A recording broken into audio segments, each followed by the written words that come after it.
Hi scholars, this is our study guide review for quiz number 2. Again, we will take this quiz after we return from spring break, so sometime during that week of April 13th through the 17th. We had 5 lectures, mini lectures that we went through from the last time we took our quiz. The first lecture, lecture 6, was on the spine.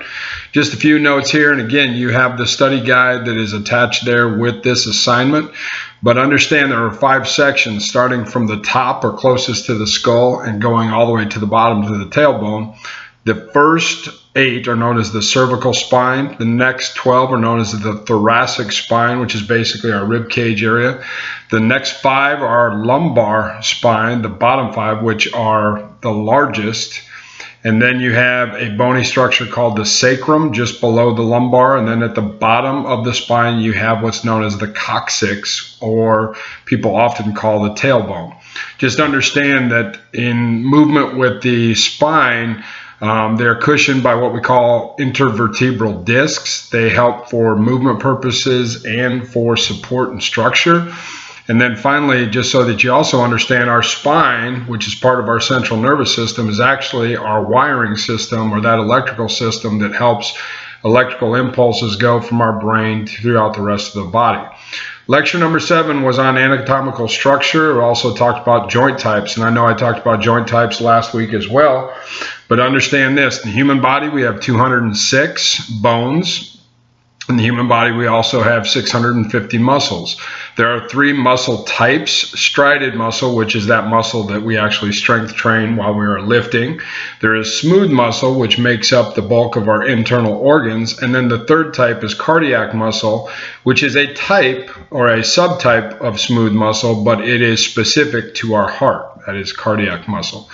Like all of you did very well last week, there are 6 joint types in the human body. The first one is a suture that has the least movement. We find those in the skull. The next type of joint is a saddle joint, which is our fingers and toes, or example of our fingers and toes. The third type is a gliding joint, which is the bones that sit on top of one another in our vertebral column or in our spine. And the fourth is pivot joint, our wrists and our ankles. The fifth is our hinge joint, or is a hinge joint, our elbows and our knees. And then the final joint type is the ball and socket, and we find these in the shoulders and the hips. Remember, the term we use with ball and socket joint is circumduction, which provides movement in all 3 planes of movement and 360 degrees of movement. So moving on to the next area, lecture number 8, we talked about speed and quickness. We talked about movement. If you remember back, we said that speed is a product of 3 things. It's a product of increased stride length, it's a product of increased stride frequency, and it's a product of increased force production. So if you can pick it up, put it down faster, if you can cover more ground with each gait stride, and if you can apply more force into the ground, you can indeed become faster. Remember, speed is a linear term, so we're talking straight line forward, and lateral, our lateral movement is what we call, or what is known as, quickness. In that lecture, we also talked about muscle fiber types. Type 1, which is also known as slow twitch muscle fiber, and we like to think of that like a dinner candle, a long 12-inch dinner candle that lights, doesn't give off a lot of energy, burns very slow, but the energy is extended for a period of time. Then you have type 2A and type 2B. Type 2A is fast twitch fiber. We like to think of it like a firecracker. It has a lot of energy, but it burns very quickly. And then type 2B is very fast twitch fiber, which I like to equate to dynamite. It's going to explode, give off its energy, and then it's going to be done. Understand that we all have each of these 3 types of muscle fiber types in our body. It just depends upon our genetics. So you can point to our parents as to our percentage of muscle fiber types within our body. We all have slow twitch, we all have fast twitch, we all have very fast twitch, but those who tend to be faster have a greater proportion of type 2A and B fibers, and those who tend to be a little bit more inclined to have aerobic capacity are oftentimes we find have a very large proportion of type 1 fibers. But again, understand that the first precursor or the first indicator for muscle fiber types is genetics, or that comes from our parents. The next lecture, number 9, we talked about metabolism. We talked about energy systems. So if you remember last week, we talked about both the glycolytic system as well as the oxidative system. The glycolytic system gives us immediate energy. It comes from the breakdown of simple sugars and carbohydrate, and is going to give us that immediate energy for movement. The oxidative system, which sometimes also known as the aerobic system, gives us an extended bout of energy, and this comes from fat breakdown and more complex carbohydrates.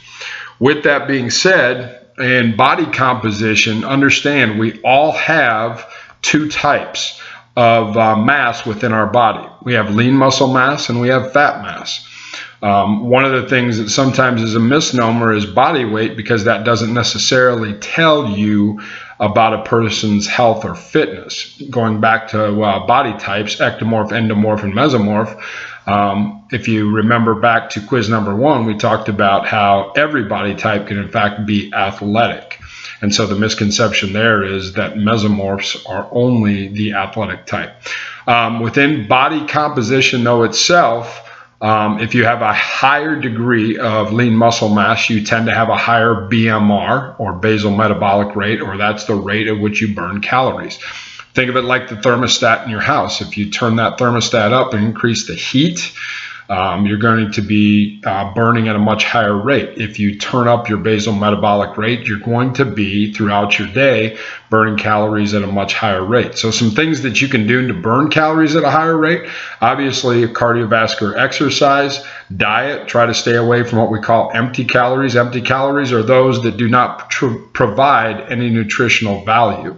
So if you look at things like candy and soda and snacks, chips, things like that, they give you calories, but those calories don't necessarily equate into usable calories. So we often store those calories as fat. If you look at those who have greater lean muscle mass within their body type, they tend to have a higher BMR, basal metabolic rate. If you get proper sleep and hydration, this can also help you to burn calories at a higher rate. So again, when your body takes in calories, if you have a surplus versus what you burn, you oftentimes will see weight gain. And if your body takes in fewer calories than you actually burn, then you see a deficit or weight loss.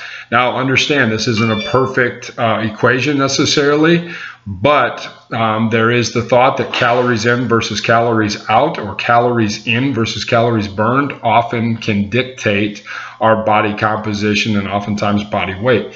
The last lecture we talked about muscle contraction. And again, you did a very good job on this last week, indicating that there are 3 muscle contraction types: concentric contraction, where the muscle shortens; eccentric contraction, where the muscle lengthens; and isometric contraction, where actually the muscle neither lengthens or shortens. It actually stays the same length that it is.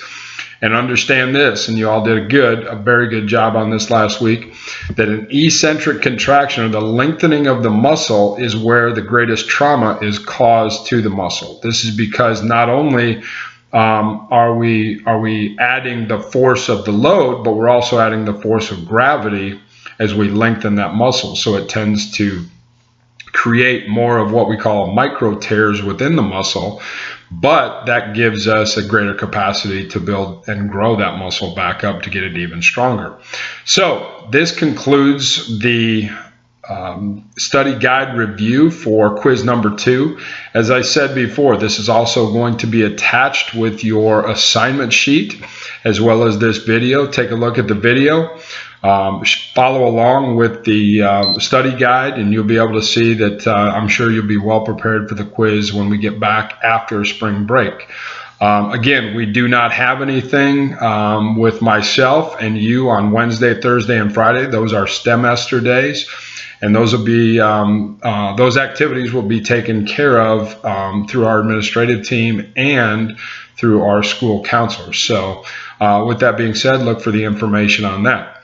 But as I close tonight, and hope that all of you are safe, hope that all of you are virus free, and hope all of you continue to stay that way with your families, please do this. I'll send you a last note before we go on spring break, but have a safe, enjoyable spring break. I'm sure obviously you're going to stay within the area, but within that time, take some time to decompress, take some time to reflect, and take some time to just let your body and let your mind or let your brain relax a little bit. Continue to move because it's important, because as you learned today in the video from the TED Talk, actually movement and exercise do wonders for our brain growth, development, and function. So with that being said, if you have questions about anything that's on the study guide or anything that's in the video, make sure you shoot me an email or get in touch with me and let me know.